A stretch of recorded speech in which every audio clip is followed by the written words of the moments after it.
Amigos, bienvenidos a un episodio más. La realidad es que este es uno de los temas que más resuenan en mi corazón. No solo desde los últimos días o últimos meses, sino desde los últimos años. Estando en el Instituto Bíblico, me topé con lo que es esta enseñanza. No solamente en un ámbito de estudio, sino en un ámbito que impactó directamente mi vida. Hoy les quiero hablar de experiencia de gracia. Las Escrituras nos presentan una verdad profunda, una verdad que suele ser dolorosa. Dolorosa cuando la abordamos desde lo que significa y desde el precio que tuvo. Jesucristo experimentó quebranto para que nosotros experimentemos gracia. O al menos eso es algo que en el libro de Isaías 53:3 leeremos como un relato que es conmovedor, inspirador y que también es un abrazo cálido para nuestra alma. Isaías dice: fue despreciado y desechado entre los hombres, varón de dolores, experimentado en quebranto, y como que escondimos de él el rostro, fue menospreciado y no le estimamos. ¿Saben? Cuando observamos la palabra quebranto, nos daremos cuenta que esto es mucho más profundo que solamente utilizarla como tal.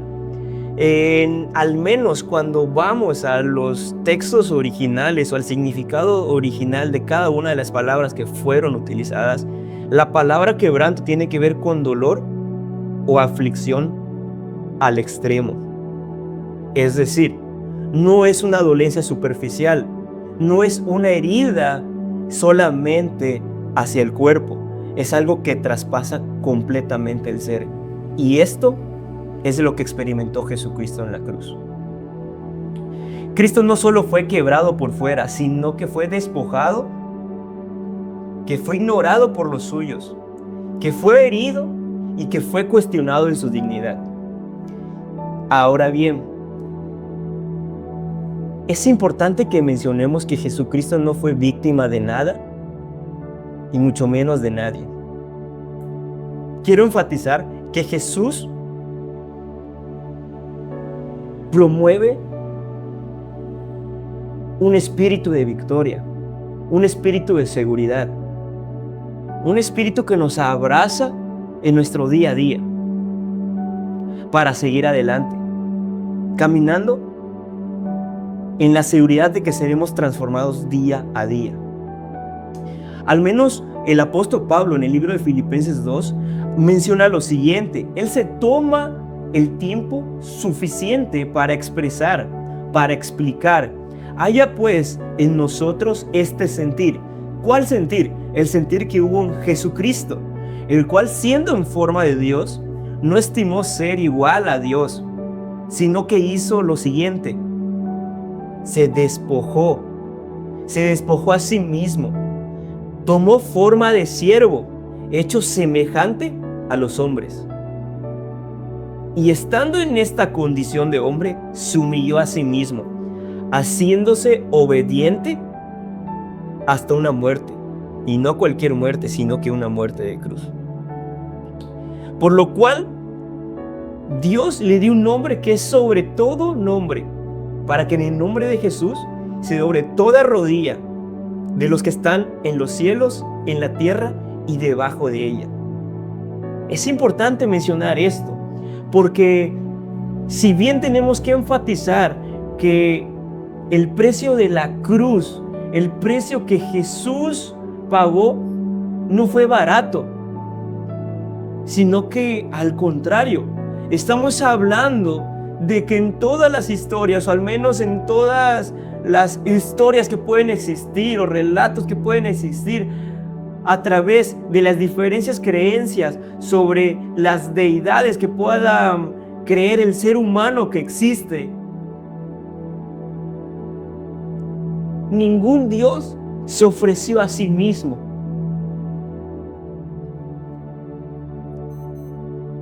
Pero nosotros sabemos que la Biblia no solo es una narrativa mitológica, ni solamente es una compilación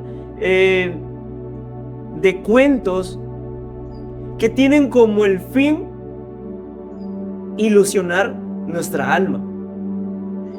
La Biblia es la palabra de Dios. Y en ella podemos encontrar de principio a fin, aún cuando no se habría manifestado Jesucristo en la tierra, podemos encontrarlo ahí. La promesa de un Mesías que nos iba a salvar. La simiente. El Cordero. Al menos Martin Lloyd-Jones afirma lo siguiente: en la cruz podemos ver que hay el mayor espectáculo acerca de la justicia divina, pero al mismo tiempo veremos que hay la manifestación más pura de gracia. Podemos estar seguros que la experiencia de la cruz fue costosa, y lo vamos a reiterar las veces que sea necesario. La cruz fue costosa, pero su acontecer era necesario dentro del plan salvífico de Dios. Ahora bien, ¿qué es esta gracia que brota del quebranto de Cristo? ¿Cuál es esta gracia que brota de su quebranto? A menudo pensamos que la gracia principalmente es nada más acerca del perdón de nuestros pecados, del perdón de nuestras faltas. A veces pensamos que la gracia únicamente tiene que ver con aspectos de restaurar nuestra relación para con Dios. Y sí, esta es la columna vertebral de lo que es gracia. Y es fundamentalmente eso. Pero también tenemos que mencionar que la gracia es el favor inmerecido de Dios que nos rescata de toda condenación, nos justifica por la fe de Jesús y, sumado a eso, abarca cada aspecto de nuestra existencia. Porque Dios habita en lo que fue, en lo que es y lo que ha de venir. Y cada una de las virtudes, sus afectos, sus beneficios, tienen implicaciones no en una línea de tiempo, sino en la completa eternidad. La gracia que brota de Jesús nos acompaña en nuestro día a día. Es esta gracia la que nos habilita y nos incorpora al plan activo de Dios. Sí, hay un plan, hay una expresión de Dios en la actualidad. La creación gime por verle manifiesto. Y para nuestros tiempos es aún más necesario que podamos sumergirnos en esa gracia y caminar en la comprensión de ella. Esta gracia nos sostiene, nos capacita y nos transforma día con día hasta el día de su regreso. Cuando nos levantamos y respiramos, experimentamos gracia. Cuando Dios nos usa y creemos que no somos dignos de ser usados, experimentamos gracia. Cuando tropezamos, pero somos levantados y restaurados, experimentamos gracia. En efecto, el profeta Isaías desde el Antiguo Testamento apuntaba hacia el Cordero. Este Cordero que experimentaría quebranto para que experimentemos gracia. Sin embargo, así como este profetiza sobre la llegada de Jesucristo, nos toparemos con más personas, más profetas, más hombres que apuntaban hacia la manifestación de Él, del Mesías. Sí, desde el Antiguo Testamento veremos gráficas de Jesucristo que están escondidas y en los mensajes que estos hombres daban acerca de que Él regresaría, o más bien de que Jesús se manifestaría en esta tierra. La humanidad necesitaba un Salvador que fuera suficiente, un Salvador que le diera cumplimiento a cada uno de los parámetros que la ley marcaba. Y para ello, este Salvador se manifestó.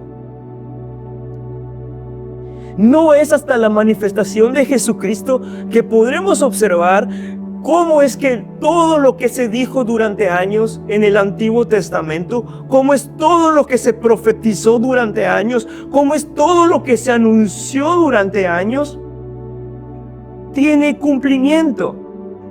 Y cuando leemos los evangelios o los libros que hablan específicamente de Jesús nacido, de Jesús manifiesto y de ese Jesús que experimentó la cruz, no es hasta que esto sucede que podemos tener entendimiento de que este Cordero se habría manifestado, de que el reino de los cielos se había acercado. El Salvador, Jesús. Durante todo el Nuevo Testamento observaremos, cada que estudiemos, cada que leamos, podremos ver y darnos cuenta de lo que Jesús es, de lo que Jesús fue y de lo que Jesús será, desde su nacimiento hasta su muerte e inclusive hasta el anhelo ferviente que tenemos por la promesa de su regreso por nosotros. La gracia no es un movimiento, la gracia no es solamente un mensaje aislado, ni es algo poético que se encuentra dentro de las predicaciones que podamos dar. Gracia es una persona, gracia es Jesús.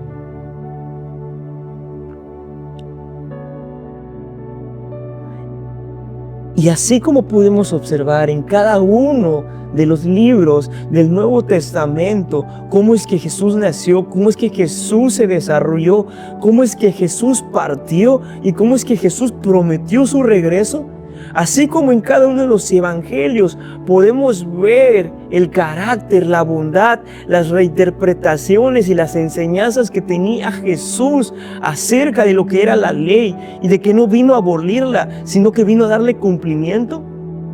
Nos toparemos con el libro de Juan y en el capítulo 1:16 veremos exactamente cómo Jesús, o más bien cómo el libro de Juan relata que Jesús es la plenitud y que de su plenitud tomamos todo y gracia sobre gracia recibimos. Sí, en Juan 1:16 veremos que de su plenitud tomamos todos gracia sobre gracia. El autor de este libro, Juan, utiliza la palabra plenitud y que en su original no pudo existir mejor palabra para referirse, no pudo existir mejor palabra al español para trasladar el significado de pleroma, que es la totalidad de todo. Si bien no podemos afirmar que Juan 1:16 es un paralelismo o es una gráfica exacta de lo que Isaías 53 estaba diciendo, podemos ver cómo el carácter de lo que Isaías 53 decía está incrustada en una sola palabra, de su plenitud.